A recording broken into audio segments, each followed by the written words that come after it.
shekhe bila shaka linaingia. Hebu njoo takbira uzongopo, semeni inshallah. Kidogo wewe una sauti nzuri, mimi wanaipenda sana sauti yako bwana Shadau inshallah, na shekhe akiwa anatazama awaoni Waislamu, semeni inshallah. Maana gari hiyo ya Shekhe Mazinge ndio imeingia kwenye msafara, lakini sisi wenyewe Waislamu tuko wapi inshallah? Na mwenyekiti, na kuomba uje uchukue nafasi yako uongoze takbira za kumpokea Profesa Maandiko Habibu Othmani Mazinge.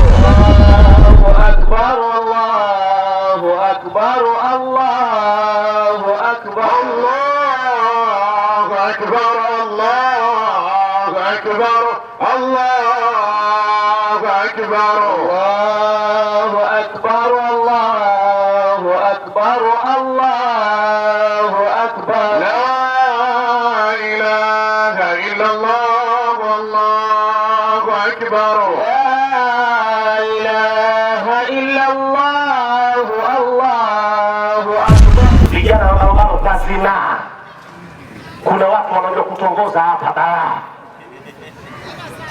wana swaga, semeni swaga.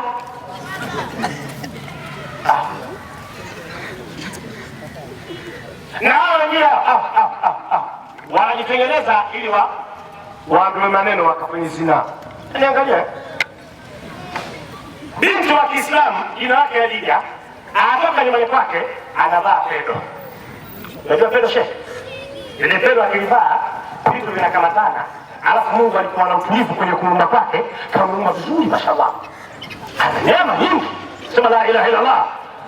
Haya, akipita kwa vijana wataacha kumuita majina mengi. Vitu vinashikana, ukifuani kifua chake kakisasi kilianyuka juu, unaweza kusema vitu vya watoto wachanga vinavyolewa kipaa.